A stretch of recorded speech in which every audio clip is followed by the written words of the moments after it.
Good evening, and welcome to the John F. Kennedy Jr. Forum at the Institute of Politics. My name is Mateen Zafaranian. I'm a first year here at the college studying government and economics, and I'm also a member of the JFK Jr. Forum Committee. Before we begin, please note the exit doors, which are located on both Parkside and the JFK Street side of the forum.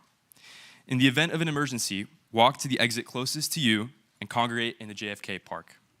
Please also take a moment now to silence your cell phones and join me in welcoming Dean and Don K. Price Professor of Public Policy at the Harvard Kennedy School, Jeremy Weinstein.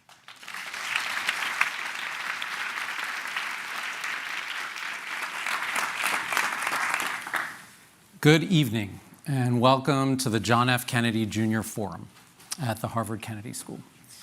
This evening, I have the privilege of introducing our 2025 James M. and Kathleen D. Stone Lecture in Economic Inequality. Now in its fifth year, the Stone Lecture features the world's foremost thinkers on the challenges of wealth concentration and inequality. Previous Stone lecturers include Daron Acemoglu, right before he won the Nobel Prize last year, Joseph Stiglitz, Emmanuel Saez, and Thomas Piketty. This lecture series was made possible by the generous support of James and Kathleen Stone and their foundation. Please join me in thanking Foundation Chairman Jim Stone, President Kathy Stone, and Executive Director Sonia Plessett for their commitment to addressing inequality and their investment in the Kennedy School.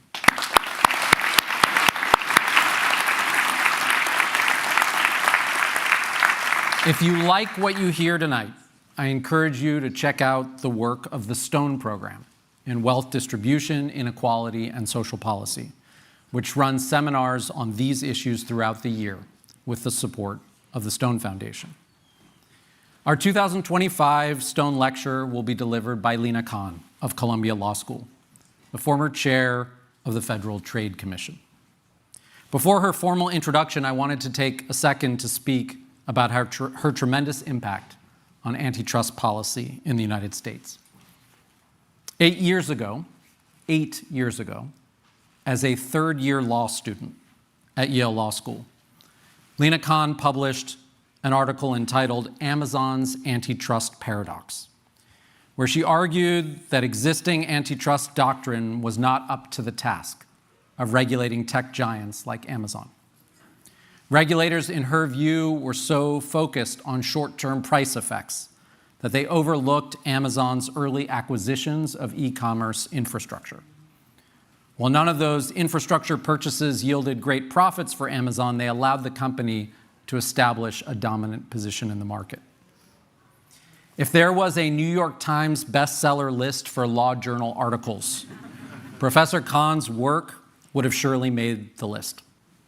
She tapped into an awareness in both Silicon Valley and Washington that this moment of rapid technological transformation demanded new paradigms in policy and the law. Her research inspired my students at Stanford, many of them engineers who aspired to work in the tech industry, to think critically about issues of market structure and the tools available to government to influence it. When Professor Khan became chair of the FTC, she put her research into practice, and in the process helped to achieve what feels now impossible in Washington, a bipartisan consensus on antitrust, which united key voices on the right, including J.D. Vance and Josh Hawley, with counterparts on the left, such as Bernie Sanders and Elizabeth Warren. I'm grateful to Professor Khan to have her here tonight to speak about her paradigm-shifting work. And with that, I'll turn it over to my colleague, Professor Deirdre Bloom, the Peter and Isabel Malkin Professor of Public Policy and Director of the Stone Program.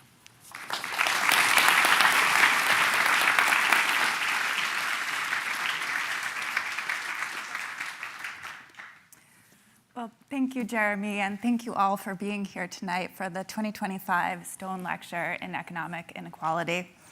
I'm Deirdre Bloom. I'm the Peter and Isabel Malkin Professor of Public Policy, Professor of Sociology, and Director of the Stone Program in Wealth Distribution, Inequality, and Social Policy.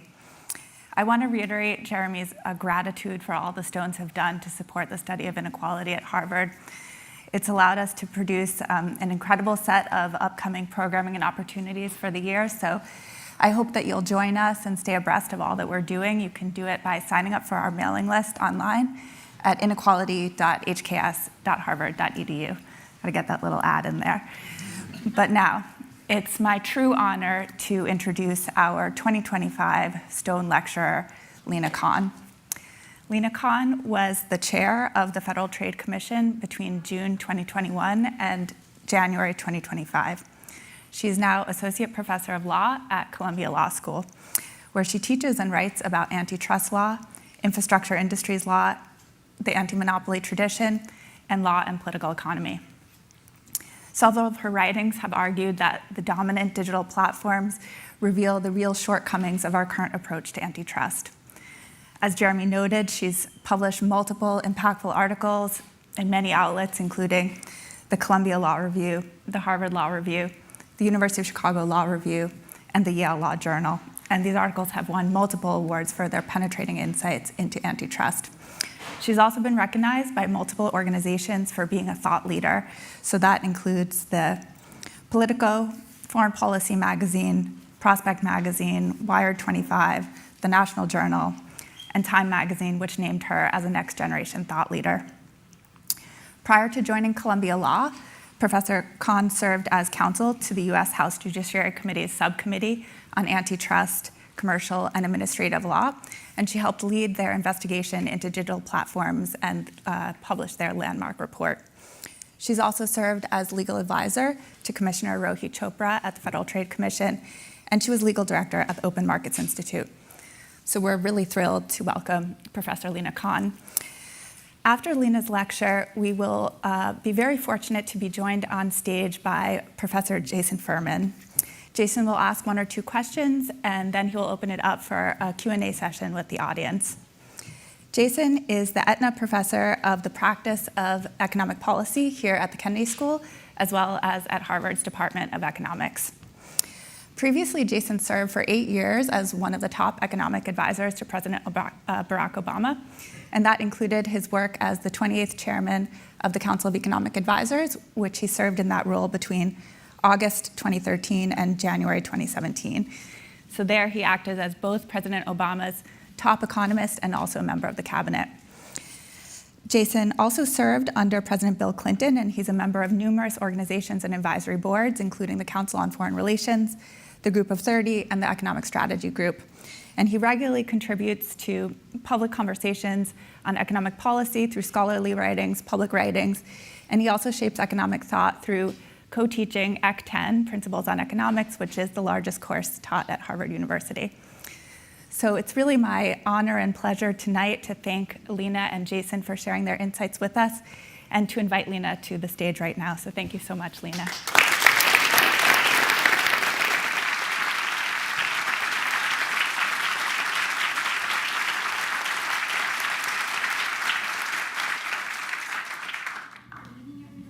It's so wonderful to be here.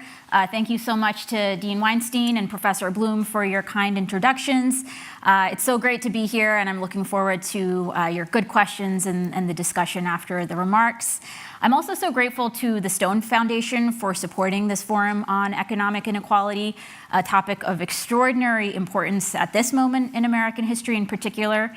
And it's a real honor to have the opportunity to follow in this series a set of scholars I so admire, including Professors Acemoglu, Stiglitz, Saez, and Piketty. Those of you in this room today, like many who have sat in these seats before you, may go on to be heads of state, members of legislatures and parliaments, and advisors to leaders around the globe.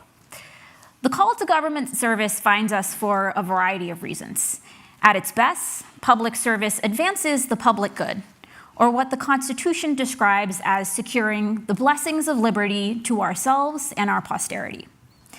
Just over a century after America's forefathers had broken free from monarchy, our nascent republic faced another threat to liberty. The Industrial Revolution had delivered remarkable progress and breathtaking innovations, with railroads newly connecting the country and creating immense economic opportunity. But concentrated control over these technologies was creating new concentrations of wealth, yielding new industrial trusts who wielded extraordinary economic and political power. A coalition of farmers, workers, and small merchants agitated and organized, pushing the government to bring these industrial trusts to heel. These efforts ultimately prompted two seminal anti-monopoly laws, the Interstate Commerce Act of 1887, which required the railroads to offer equal rates for equal service, and the Sherman Antitrust Act of 1890, which broadly prohibited monopolization and restraints of trade. These two pieces of legislation can be understood as some of our first federal laws promoting fair competition, but they are also part of a broader anti-monopoly tradition.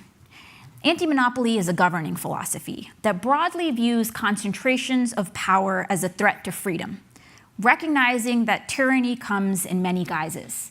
Just as the Constitution creates checks and balances in our government, safeguarding against concentrated political control, anti-monopoly laws create checks against concentrations of economic power.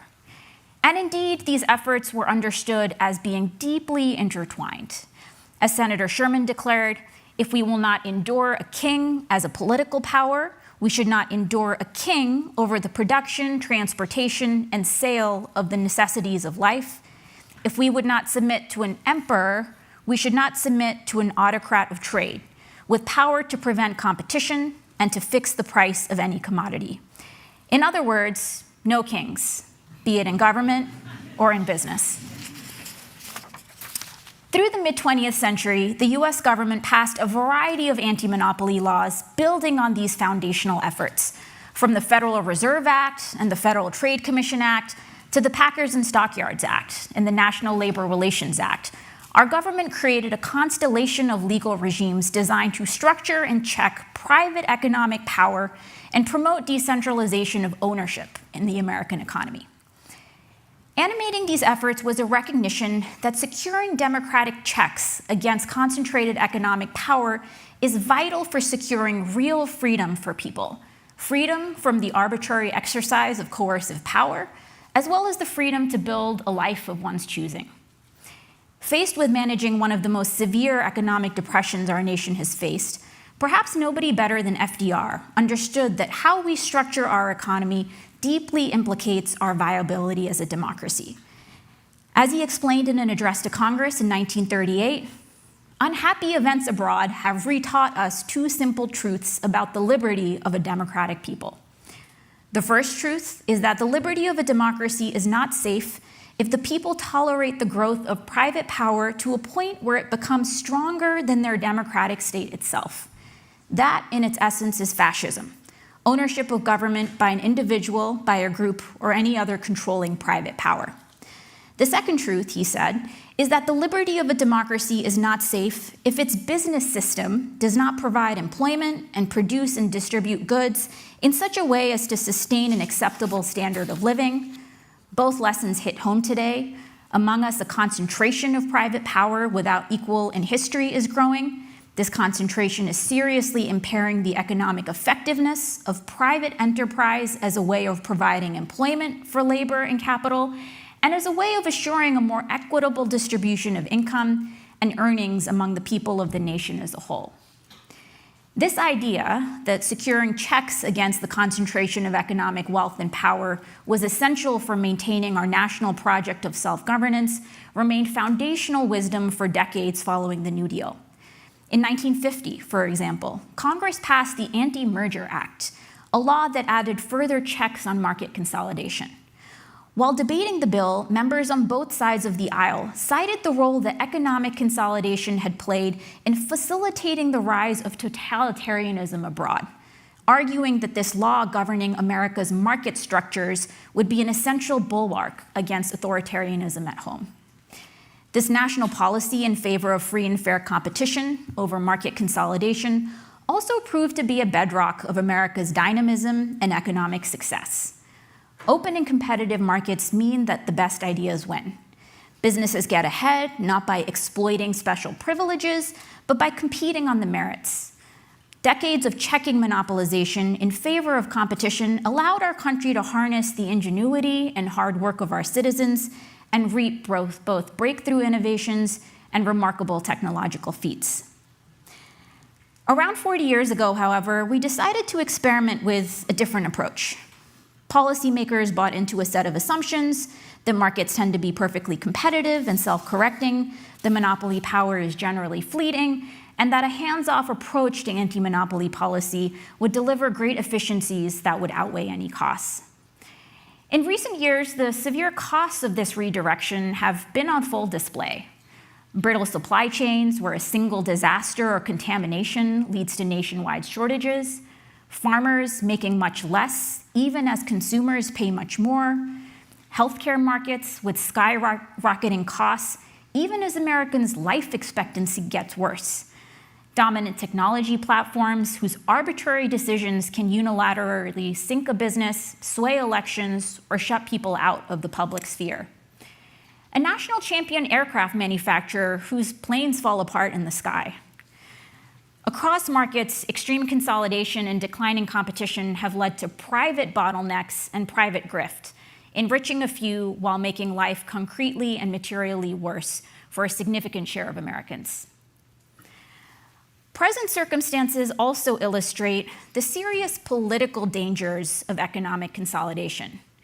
We see on full display these days how centralized power in business can fuse with the power of the state, given greater force and impact to authoritarian desires. The democratic risks of economic concentration extend further. As wealth inequality reaches staggering proportions today, 7 in 10 Americans believe that the American dream, the idea that if you work hard, you'll get ahead, no longer holds true or never did. Only 1 in 4 believe that they have a good chance of improving their standard of living, a record low dating back nearly 40 years. And across ideological lines, 3 out of 4 Americans say that when the system seems rigged, it's hard to actually believe in the value of having a democracy at all. Today's vast economic inequality is the product of several factors, but our governing institutions and the legal and policy choices that they have made rank extraordinarily high on the list. While the idea that checking extreme concentrations of economic power is central to preserving the conditions for a democratic republic remains central to American policy and politics through the mid-century, starting in the 1970s, this approach took a backseat to bipartisan policies much more permissive, if not actively encouraging, of centralized economic power. Legal regimes across domains saw the imprint of this new set of ideas and ideologies, from labor law and intellectual property law to campaign finance law and the laws governing our banking and financial system. And indeed, mitigating and reversing the grotesque levels of economic inequality we see today will ultimately be a project for economic governance, pursued through our democratic institutions. I had the great honor of leading one of these government institutions over the last few years as chair of the Federal Trade Commission. While fairly small, the agency had been at the forefront of the Reagan administration's efforts to radically overhaul our economic policies, a set of changes that proved remarkably durable. My selection as chair of the FTC was unusual, but the desire for reform had real bipartisan support, with over 20 Republicans joining the Democratic caucus and voting for my confirmation. Taking the helm at this time, it was clear my mandate was to invigorate antitrust and consumer protection and ensure that it was tackling the problems of the modern economy. A key question during my tenure was how much time we would have. The Reagan-era pivot proved durable in part because those government reformers had 12 years to entrench their priorities into the institution's scaffolding and to design agency procedures in ways that favored their substantive goals long after they had left the building. I had a working majority at the FTC for 2.5 years, which ended up being among the most active in the FTC's recent history. And I'd like to briefly share some of the governing principles that undergirded our approach. First, we canvassed and identified the full set of legal tools and authorities that Congress had given the agency.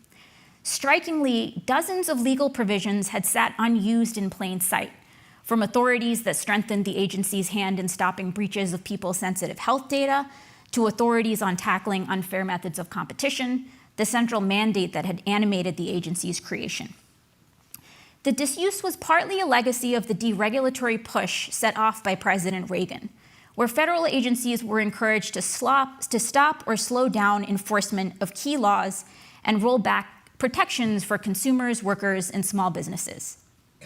In the aggregate, disuse of core legal authorities results in federal agencies serving a strikingly different role than what Congress had sought in creating them, or government actors trying to fix problems with just a fraction of their tools.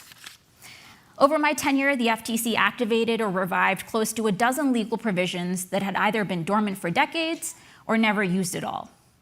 The material benefits from these actions seem clear. They included penalizing firms for fraudulently claiming that their products were made in America, enforcing the law against coercive non-compete clauses, resulting in thousands of workers being freed to change jobs or start new businesses without constraint, and issuing half a dozen new rules that codified key protections, from bans on fake reviews online to requiring that firms make it as easy to cancel subscriptions as it is to sign up. Second, we mapped out an agenda that prioritized tackling the biggest pain points for Americans. The FTC's activity in recent years had drifted and included taking on business practices by ice skating teachers and organists, prompting outcries that the agency was focused on relatively small ball players while ignoring lawbreaking by major corporations. We ended up reorienting the FTC's approach to prioritize tackling misconduct that was resulting in the greatest harm for the greatest number of people. Practically, this meant taking on lawbreaking by some of the largest corporate players in the most significant sectors of our economy, including dominant providers in agriculture, healthcare, and technology. Third, we focused on eliminating self-imposed red tape and excessive bureaucracy that had accumulated at the FTC. Since the Reagan years, a key mechanism used to slow down agency actions was excessive and elaborate internal procedures, many of which went above and beyond what the law itself actually required. For example, the agency in the 1980s had adopted procedures for issuing consumer protection rules that meant a single rule could take on average 5 to 10 years to issue. After streamlining these procedures by aligning them with what the law actually required, we were able to finalize these rules in less than 2 years. Similarly, internal procedures in the past had required that the multi-member commission vote every time a subpoena was sent out as part of a new investigation, practically slowing down significant agency investigations and creating deadlocks when commission vacancies arised.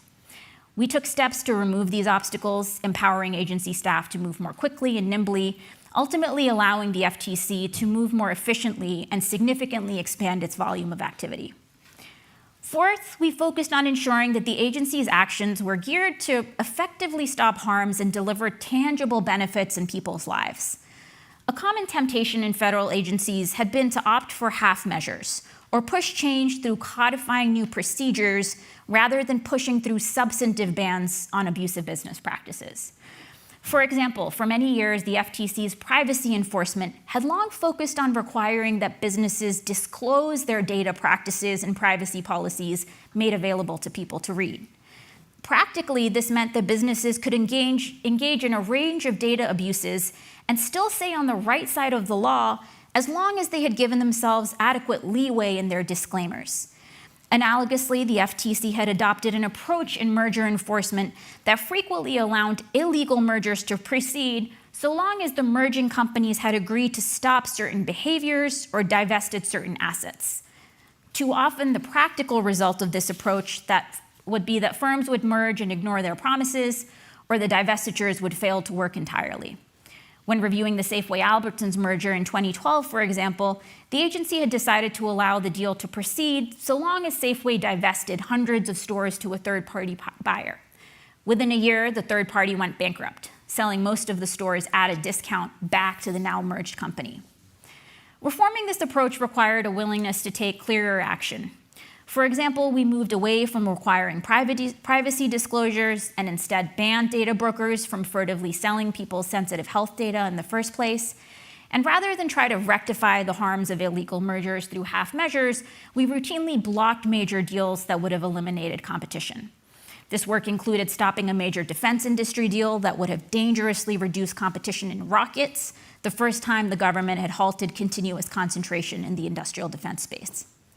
This preference for clear, bright-line rules over murkier half measures had a host of benefits.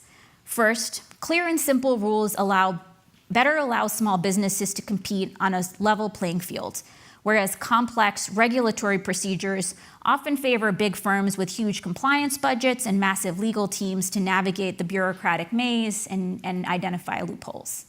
Second, clear rules can be overseen by the government more effectively and efficiently, conserving resources and allowing officials to spot violations more quickly. And third, clear rules and substantive bans are more likely to result in tangible benefits to people's lives. For example, when crafting the FTC's ban on non-compete clauses, we could have instead adopted greater procedures, requiring that any business seeking to use a non-compete provide clear notice to employees a certain number of days in advance and through specific means of disclosure.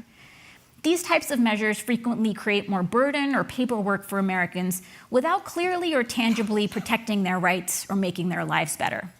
Instead, we opted for a clear ban, ensuring that people would be able to experience the tangible benefits of the rule. Last but not least, we embraced opening up the agency to the public.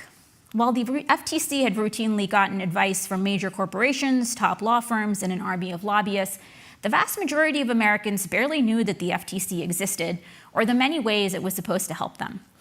This risked skewing the agency's priorities, as well as its understanding of what problems existed in the economy. Within a few weeks of my joining the agency, we held the Commission's first ever open meeting, a practice we would continue for the entirety of my tenure. Any person across the country could sign up to speak for several minutes at our open meetings to share directly with Senate-confirmed appointees what problems they thought we should be using our tools to tackle. This regular practice of hearing and getting feedback from Americans, regardless of whether they occupied positions of power or influence, directly informed how we set priorities at the Commission. More generally, the practice also helped guard against the distorted and skewed communication channels in DC, where both information and feedback loops are primarily dominated by corporate interests, pundits, and those with power, people whose interests sometimes may be directly at odds with the Americans the FTC is designed to serve. It also served to communicate what we were doing to the public at large, something that is sometimes seen as extraneous to governing, but which is in fact a core part of it. Rebuilding our government institutions, including to take on the crisis of inequality, will require a clear-eyed assessment of why the American public had overwhelmingly lost faith that government was working for them. It will also present an opportunity. Much of the work of recent administrations was done through federal agencies that bore the imprint of a 40-year anti-governance project. As we look beyond the DOGE wreckage, we should figure out what a reformed approach to governing should look like, rather than assume we should go back to the way things have been. What is our battle plan for governing in a way that delivers on-the-ground results for working people, especially if stuck with a Congress that struggles to pass legislation and a judiciary that is hostile to a lot of economic executive action? How do we design civil service protections to balance expertise with democratic accountability, to ensure that a president's agenda can actually get enacted?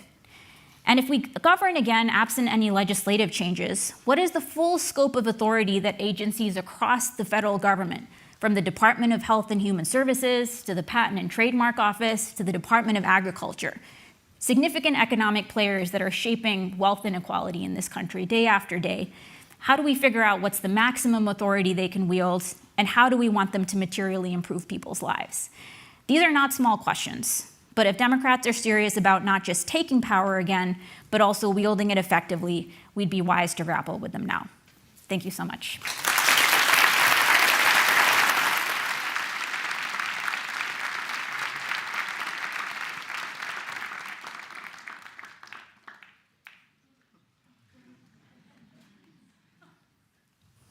So that was just a terrific that you managed to encapsulate so much into 20 minutes.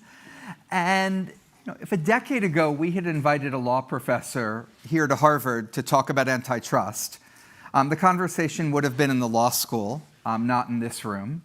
It would have used a lot of words like snip tests and HHI, and it would have been attended by about 12 people. This has been a rather different talk than that talk would have been a decade ago, and it's a testament to how this issue has gone outside of a very small niche. I'd been working on economic policy for a long time. We only really started talking about this in the Obama White House probably around 2015. We did an executive order in 2016 about it. It was part of Hillary Clinton's campaign platform, the first time I remember a presidential candidate having it as part of their platform. And then it's only risen in prominence, and no one has done more to increase its prominence than you, Lina. I wanted to, though, ask two interrelated skeptical questions about whether maybe we should move over to the law school and ask most of these people to leave, and to understand the magnitude and the importance of it. So first on wealth inequality, and let's stick just to the tech side. How important actually is this as a policy tool? How does it compare to, say, taxation? What's the mechanism by which it addresses wealth inequality? Is it that it lowers the stock prices of companies like Amazon and Google? Sort of how much could it lower them if we could have your way? You know, how much can it actually do materially on that subject?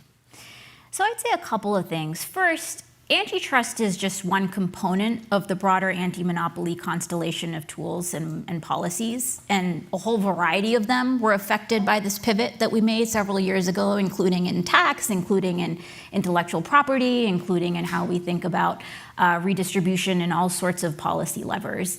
And so, you know, the kind of urgency of recentering key questions about how we structure markets and economic power is something that we need to be revisiting in all of these areas. I think in the antitrust context, wealth transfers can occur in a whole bunch of ways, both on the consumer side as well on the small business and producer side. If you actually just look at the evidence that the government has marshaled in the variety of big tech cases, and I would caution against artificially cabining ourselves to big tech, because I think some of the most extraordinary wealth transfers that we see due to monopoly and market power happens in all sorts of other sectors, be it in healthcare or agriculture. But just taking tech alone, the government's lawsuit against Google, both in the search context and the ad context, found that there had been significant distributions of wealth from publishers and advertisers to Google, with a host of ramifications, not just for those businesses, but for communities that ended up losing newspapers because ad revenue was suddenly being diverted by this middleman that wasn't facing real competition. On the Amazon side, the evidence found that Amazon in some instances takes now as much as $1 out of every $2 from the businesses that are selling through its platform. And that percentage has been steadily increasing as Amazon's market power has been becoming more entrenched. And so these are just a couple of examples of how you see wealth transfers. There were also wealth transfers on the consumer side in the Amazon lawsuit brought by states and the FTC, showing that the company had systematically inflated prices, both through some of its policies that penalized sellers if they were listing lower prices on other websites, as well as kind of rigging its algorithm to be inflating prices across the web. So I think even in those instances where, we often hear, well, people are paying $0, these companies are opening up significant access to markets, even to players that wouldn't have it otherwise. I think if you just look at the evidence and the trajectory we've seen, we actually are seeing more and more extraction, even just in terms of dollars and cents. But again, I think that effect is even more pronounced when you look at certain aspects of agriculture markets, including, in beef and chicken, and parts of the pork market. In healthcare, certainly, we have been very focused on the high cost of drugs, and we're taking that on through a variety of mechanisms. We ended up filing a lawsuit against the pharmacy benefit managers, the dominant 3 companies, finding that the ways they constructed their rebating practices were structurally incentivizing higher prices, including for essential medicines like insulin. We also found that some of the patenting practices of these big pharma companies had kept out generics, even for products like inhalers, which had been around for decades. And inhalers in the US, out of pocket, had been routinely costing hundreds of dollars, even though they are as low as $7 in some other countries. And we found that part of the reason seemed to be that they were listing patents with the FDA for components like the plastic inhaler cap, or the little counter that is counting how many more kind of shots you have. Things that had nothing to do with the active drug ingredients that are supposed to be the basis for these patents. When we challenged those, 3 of the 4 big asthma inhaler manufacturers announced they were going to be lowering the out-of-pocket cost to just $35 from hundreds. That's just one example out of kind of dozens that I could list for you that just demonstrate very concretely and materially how forms of unchecked market power, be it through engaging in anti-competitive conduct, be it through abusing the patent process, can be kind of facilitating wealth transfers upwards. I like that. I do want to go back to tech, because I understand it's not just about tech, but that is the part of wealth inequality that people are most fixated on, for the reason that most of the top 10 wealth in the United States or in the world came from the tech industry.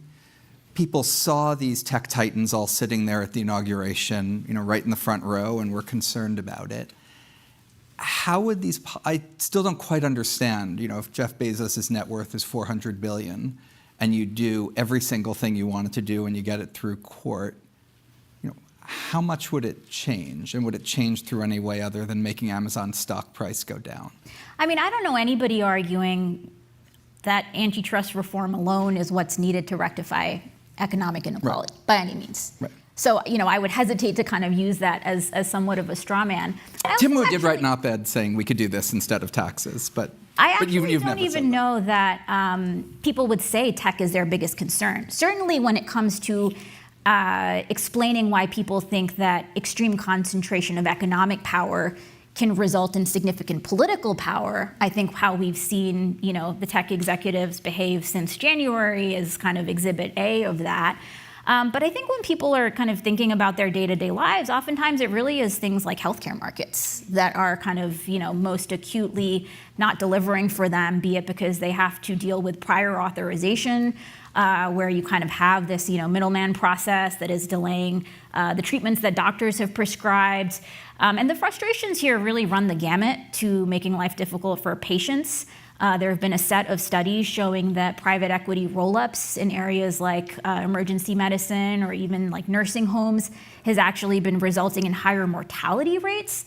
So we can be talking about wealth and economic inequality, but when we're talking about how this is affecting mortality rates, I think we're just opening a whole nother frontier of why taking on this market power is really incredibly important.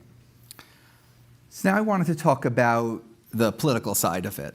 When I was in government, some of the most fearsome lobbies were community banks, auto dealers, groups like this, that derive their power in part because there wasn't just one of them in one state with 2 senators that defended them, but because they were really powerful donors in 50 states and 435 congressional districts.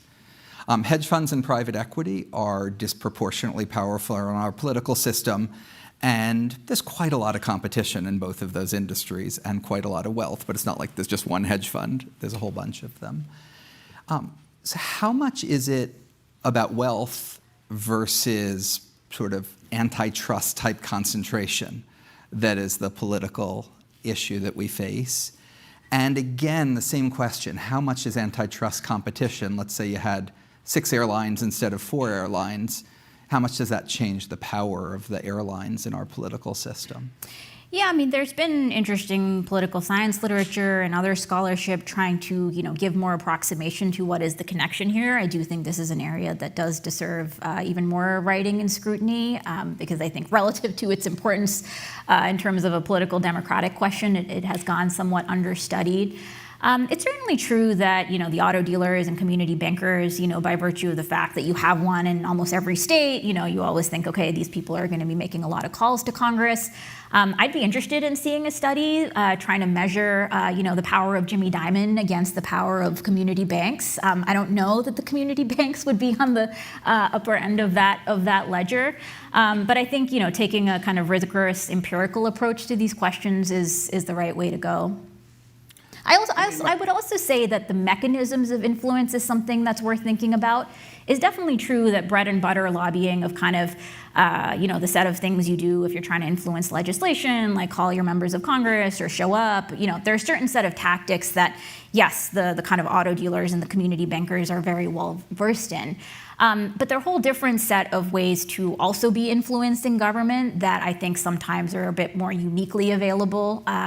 Sometimes it's based on things like, not even economic power, but social or political power, which can also end up correlating with, who's getting invited to what cocktail parties and which tech executives are going to be rubbing corners with members of Congress or people in the White House in ways that, your auto dealer from Iowa is probably not going to get invited to the same parties.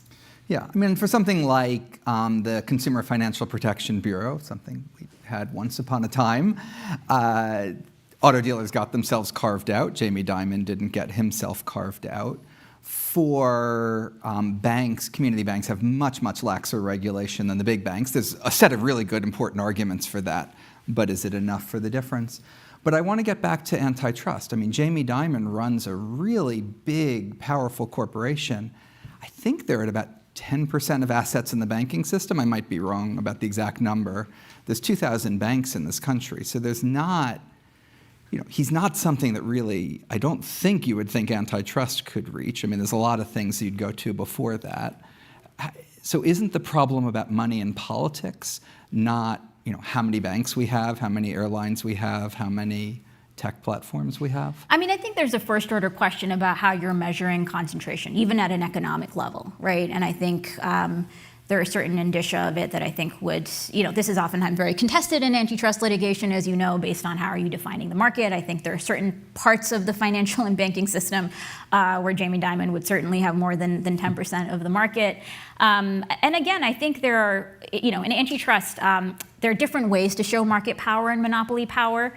Sometimes you can show it through what are known as indirect means, where you're getting into this fight about what is the relevant market, is it all banks, is it a certain type of banking service, and then you're trying to show what percentage of the market does the player have, and if it's more than 60%, you can try to make an argument about monopoly. But the other and more probative indicia of market and monopoly power is something called direct evidence. And that's basically through observing certain behaviors. And I would say that when you apply that type of measure, even through a political prism, in terms of the weight that some of these executives have in policy-making space, I do think you see much more direct evidence of influence than would necessarily be visible through some of these kind of market share exercises. Great. I have one last question, which is totally unrelated to those, and then we're going to open it up to all of you. So start thinking about what you would love to ask. And the last question is an idea that's been around for a while, but has gotten much more prominence in the last year, is abundance. This idea that you need to build more in the housing sector, have more of everything. In some cases, that means the government needs to do something affirmative. In some cases, it means the government needs to get rid of more regulations, focuses more on the supply side than the demand side. It's gotten a lot of criticism from people on the anti-monopoly side. Never heard what you think about the abundance approach to economic policy making. Would be curious. Yeah, I've been asked about this a few times. I mean, I think generally, and I would say I think it's difficult to, as I understand it, paint the abundance community in a single brush. I think there are components of them that very much started out at a local level, taking on kind of housing issues, and that is different from some of the more national pundits that are kind of applying those lessons, more broadly across the economy. And I've actually heard some of the people who got their start in the local abundance movement saying, hey, don't think that the national guys speak for us. So I don't know who is speaking for them as a whole, but as I understand it, some of their critiques are of bottlenecks that are keeping more production from making more things available and ultimately creating more growth and opportunity. I think we absolutely need to scrutinize those bottlenecks. And sometimes it may certainly be forms of government, rules or regulations. As I mentioned in my remarks, we saw some of those at the FTC in terms of things that were making it difficult to even do things like the non-compete rule, which I think is entirely pro-abundance, right? These are artificial coercive restraints on people's labor. And in other instances, I think we actually see, outsized corporate power being a form of that bottleneck. I mean, even the very classic account of how a monopoly will use its power is to restrict output. And it's been interesting to see, including through some private lawsuits, allegations that even in the housing supply context, there are certain parts of that market, including in kind of equipment building, where there have been pretty serious allegations of cartels and collusions and suggestions that in some instances, some of these private bottlenecks may be also contributing to the shortages. So I think it's just important to look at the evidence and figure out what is the real driver what is the real obstacle to progress in a particular market. And do you think they've become political rivals, sort of anti-monopoly and abundance, in a way that even 6 months ago or a year ago I never would have thought? They seemed like two different things addressing two different issues. Do you know why that is? Do you think that's a healthy thing because it lets the Democratic Party debate a centrist thing versus a left thing? Is it an unhealthy thing? Is it? I mean, I generally think, debating ideas, and especially at moments of contestation, is really good and healthy. Again, I think there is a lot of possibility for overlapping goals here. I imagine one of the components or critiques, which again, it may just be partial based on what some abundance people are saying and not others, is if you were offering a kind of macro account of obstacles to progress in this country, and the role of corporate power or monopolies or market power is totally absent from your analysis, I think that has just raised some questions about, is this telling a full story in a way that I think is, always reasonable to ask about anything that's proclaiming to kind of offer that type of macro account. Okay, great. Thank you so much. So we have 4 microphones, 1, 2, 3, 4. People should line up at them. I'll just go around, and I think as everyone knows, ask one question only, make it brief. Before you do, identify yourself. And we'll start with you. Hi, thank you so much for your talk today. My name is Bernard. I'm one of the students here at the Kennedy School. My question is around private equity in healthcare, and I come from Canada, and I'm an ER physician there. We're seeing an insidious creep in private equity in our healthcare system. And so what are some warning signs you would suggest we look out for around expansion of investor ownership in our healthcare system? And what are some policy levers you would advise Canadian policymakers pull to prevent the kind of consolidation that you saw as head of the FTC? Yeah, this is... Wait, so before you ask, I should ask you this before. Do you prefer taking one question at a time or 3 questions at a time? I don't have any preference. Okay, great. We're going to do one question at a time. One question at a time. Great. Yeah, I think it's a really good question, and also an area that deserves more attention. As I mentioned, there have, in the last few years, started to be more empirical studies looking at what has happened when private equity has made incursions in various parts of the healthcare market. As I understand it, the kind of work in nursing homes and starting in ER medicine as well has been most significant. The ER doctors were some of the most active in terms of engaging with the commission, explaining in very concrete detail what some of the ramifications had been. We would hear things like the quotas that are being imposed on us mean that I don't even have a moment to kind of comfort the mother of a child that has just passed away, and both kind of very discrete quality and quantity metrics, but also these intangible degradations of service. I would say in terms of policy levers, the FTC did file a lawsuit against one of these private equity roll-ups in the anesthesiology market, where there had been a very systematic effort by this private equity company, Welsh Carson, to buy up the biggest anesthesiology providers across Texas and then raise the price. That is still pending, but it was a significant advance in that it was one of the first times the agencies had used the antitrust laws to not just go after a single transaction, but a series in the private equity context. I know there are some states that are considering reviving or reforming what are known as corporate practice of medicine laws that are specifically looking at the role that non-healthcare providers can have in owning medical practices. Oregon, I believe, recently has been one of the most active, where they basically passed a law that will significantly limit the ability of private equity or pure financial institutions to own healthcare. And so I think especially as action seems stalled at the federal level, that state-by-state approach seems quite constructive. Great. Hi, sorry, mic number 2. My name is Catherine. I'm coming from the School of Public Health with a number of my friends as well. I'm a nurse, and kind of similar to the private equity issue, when we look at consolidation in healthcare industries, both of health systems and of insurance providers, something we saw as a complaint from state-level regulators is that it's very difficult to evaluate how well hospitals are doing financially and assess whether the need for a merger really is there. So I'm curious if there are any tools more at the state level that people can start building to build that capacity. Yeah, I mean, hospital consolidation has long been something the FTC has been focused on, although, if you just look at the numbers, the number of hospital merger cases the agency files in a year is, I think, just a drop in the bucket relative to the number that may pose anti-competitive issues.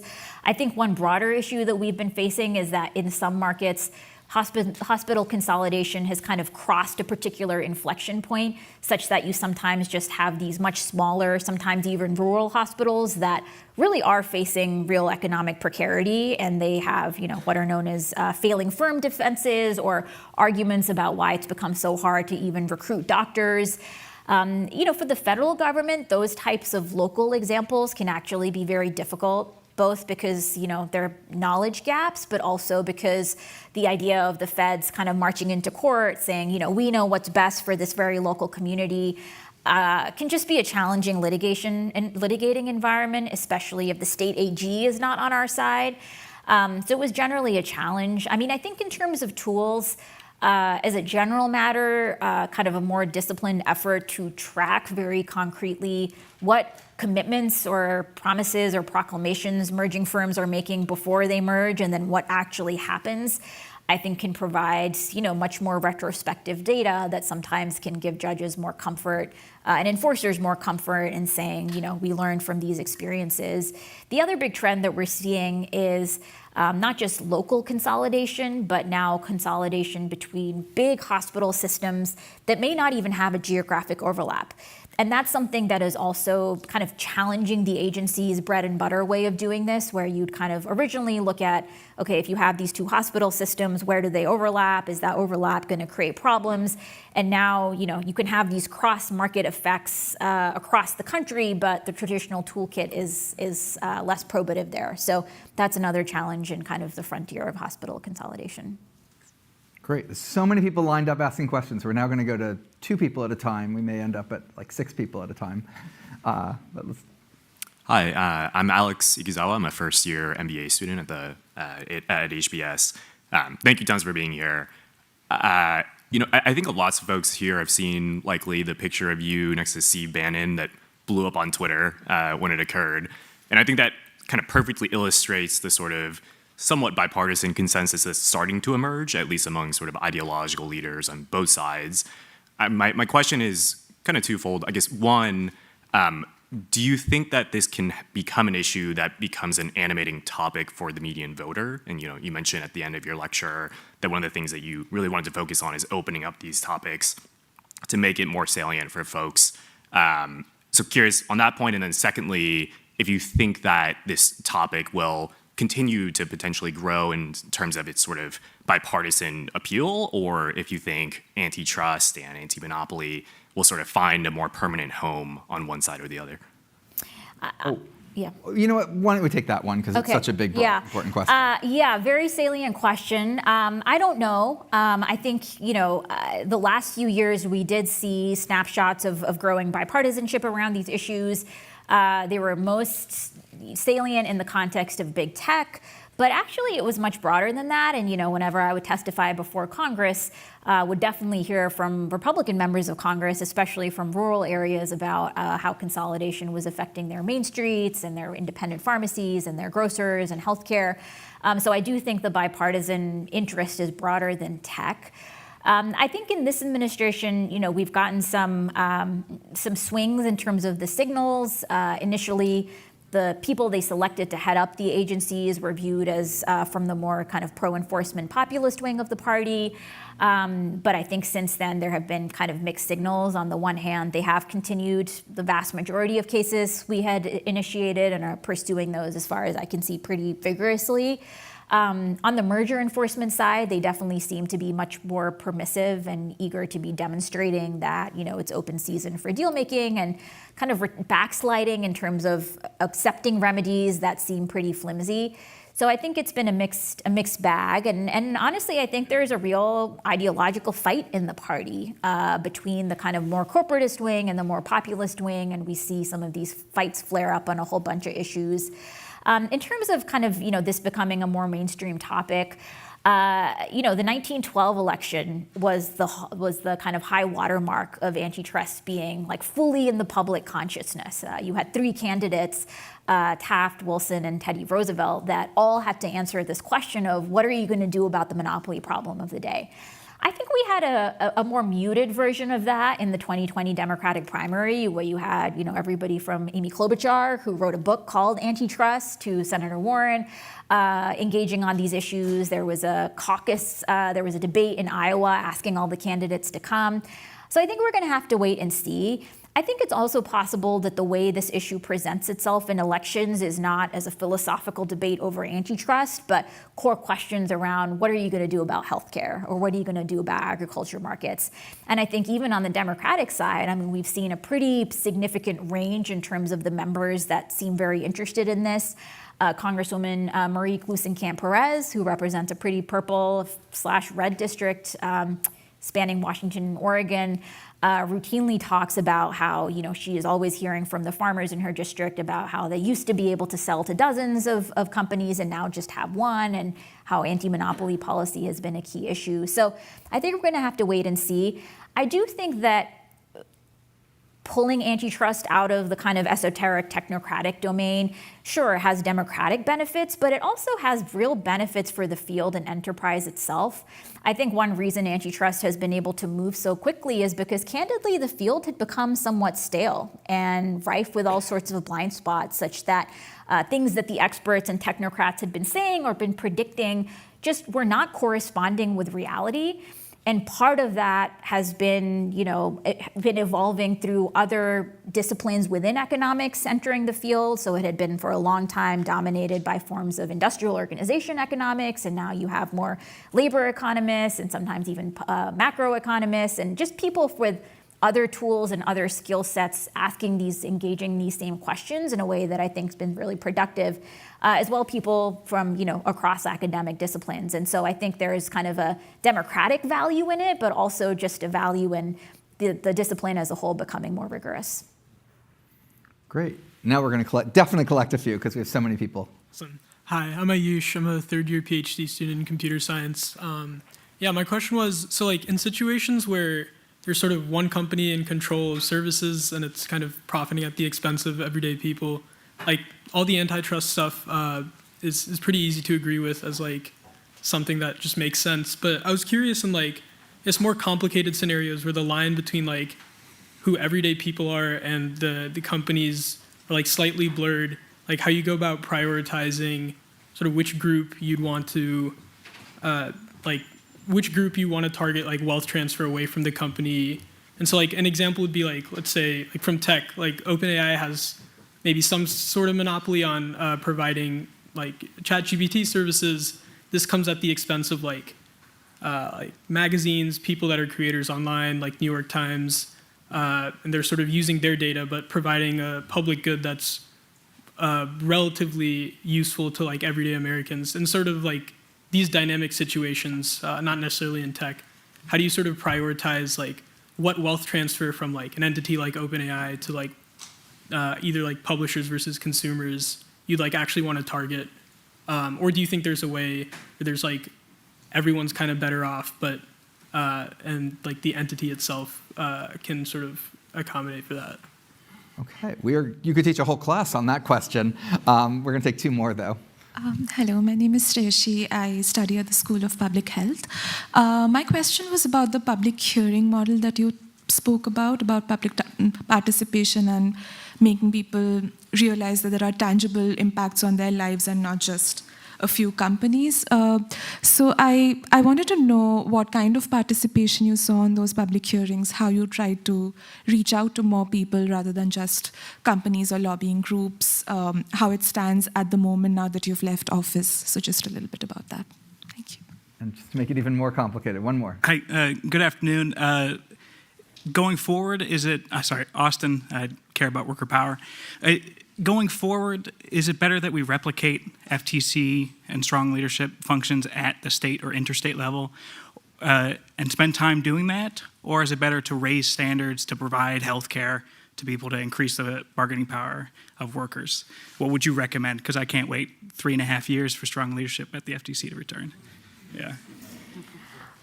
Great. So good variety of questions. I mean, on your question, antitrust is ultimately a law enforcement tool.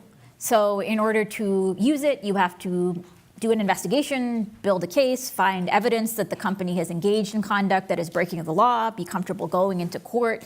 And so it's not a very direct tool for engineering wealth transfers themselves. I think the net effect of neglecting to address market and monopoly power itself does engineer regressive wealth transfers, but it's not like we were sitting around saying which wealth transfer do we want to undo and which antitrust case is going to map onto that, which is why you really do need the broader tapestry of policy and legal tools to be able to do that. On the question of open commission meetings, really we would hear from a variety of people. I mean, I was sometimes stunned at the types of people who would kind of chime in. We would hear from, parents who had lost kids to bullying on social media, to people who were concerned about family members who were having to ration life-saving medicines, to, hotel franchisee owners who were talking about how the franchisor was imposing all sorts of coercive terms, to people's affected by non-competes. So it really, captured, I think, a pretty broad array of sectors and people geographically. The commission has since stopped doing open meetings. They don't seem to be doing as many kind of open dockets as well. One of the first actions the new FTC took was to shut down some of the dockets that had been open. So they don't seem as interested in kind of soliciting that public feedback. I think it's a really interesting question how worker organizing and coordination generally fits within the broader tapestry of tools we've had. Historically, you've had kind of competition policy tools and antitrust. You've had a public utility toolkit and other tools that are, recognizing you're going to have natural monopolies and how do you make sure they're not abusing their power. And then you've had a set of tools that are really about creating countervailing power, which can happen through allowing worker organizing. It can sometimes happen through allowing, antitrust exemptions for farmers. And how all of these things fit together, I think, is really important. I'm personally often a fan of kind of allowing local and state democratic action to kind of figure out what is the right combination here. States and local governments have actually been pretty active in filling in some of the gap for the backsliding we've seen at the federal level. Just this last week alone, we saw Governor Newsom in California signed a bill severely restricting TRAPs, these training repayment agreement programs that can function as non-competes and be really coercive. We saw, I think Governor Hochul today signed a bill that was taking on kind of algorithms and how they could facilitate price fixing across the economy. So it's been pretty striking to see the level of state and local interest in kind of either passing legislation or policy to take on some of these economic power issues. Great. So we are over time, but the questions have been so great, and I love that they're coming from so many different schools and perspectives, and it's a real testament to how you have connected this hitherto arcane issue to so many different things that people care about, that we're going to squeeze in 2 really fast questions and answers. So. Thank you so much. My name is Devesh. I'm a doctoral student at MIT. I focus on labor economics. I understand where the FTC had its biggest successes during your term to be taking a more strident interpretation of existing statute, maybe measuring, impacts on prices or impacts on wages that previous FTCs were not picking up on, but still all of this happening in what I would think of as sort of an economic framework, right? We care about supply and demand, and when we see excess pricing or underpricing of work, we're going to try to correct for that and open up these markets. I think that the movement that you draw a lineage from, the new Brandeisian movement, there are some people, and I think you have on certain occasions, who take a more expansive view, which is that antitrust is broadly a project about distributing political power, and when the economic goals and the political power goals run up against each other, that opens up a new set of questions about whether we should be changing antitrust law and thinking more broadly about what the purpose of the law is to do. I love this, and I think that's going to be your question. Is yes. that okay? And so my question is, would you support major changes to statute to take that more expansive interpretation? What would that look like? And would you be concerned that if you did do that, that it would create the potential for those powers to be used by other actors in the future or misused? Because I think that's a concern that comes up sometimes. Okay, last question.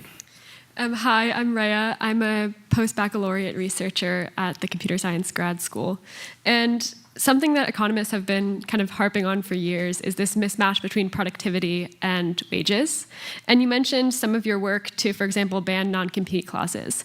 And my question is, how do you see the FTC's role and broadly the federal government's role in dealing with market concentration and its effects on the labor market specifically? And do you think there needs to be more tools in the FTC and the government broadly to address that?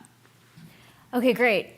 So on your question, you're absolutely right that a lot of the discussion about anti-monopoly as a governing philosophy as a whole the last few years has focused on its skepticism of concentrated power for reasons that are economic but also political. And there's a long kind of lineage of thinking about this broader anti-monopoly tradition. Antitrust is just one tool in that broader toolbox. And so, we don't have a current legal regime that permits us to sit and think about, the effects on democracy as kind of an explicit goal. It could be, and in some instances, has been sometimes in thinking about things like consolidation in the media industry, and the FCC certainly has, market consolidation tools that are designed to create more caps because they think greater diversity of voices through greater competition is good for democracy reasons. So there are ways to design that regime. Sometimes the way that antitrust debates get framed are, do you just care about one thing or do you care about lots of things? I think another dimension on which to think about the antitrust debate is ultimately how much discretion are you creating in the system? We used to have a system that was much more structural, that had much more fixed rules. So, if you had mergers that were creating concentration above a certain amount, they were presumptively illegal. That is still the case, but it was kind of much more a feature of our antitrust system.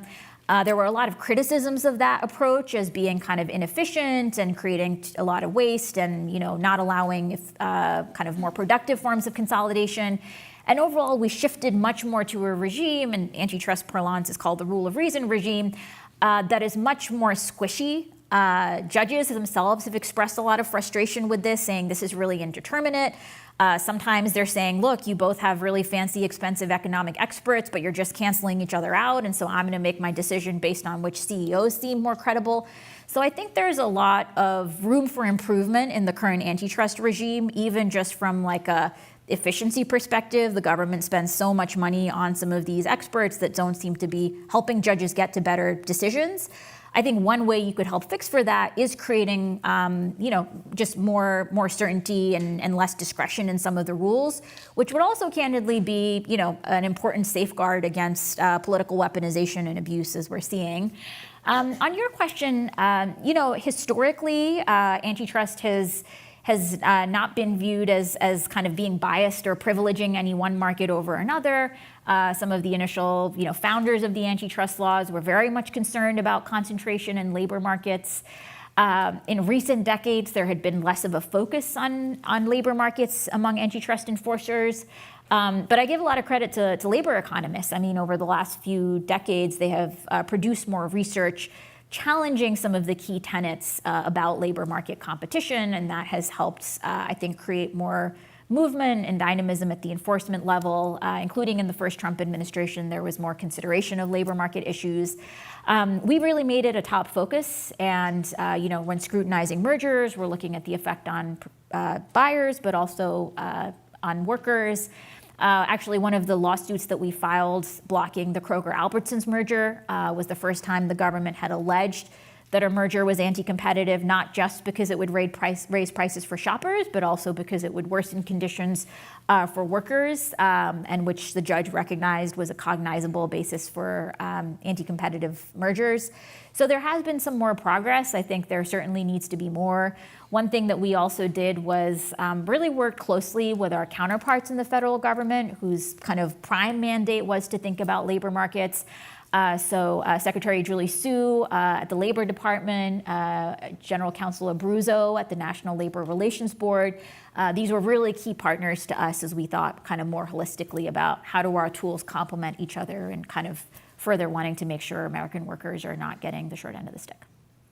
Great. Well, join me in thanking Professor Khan.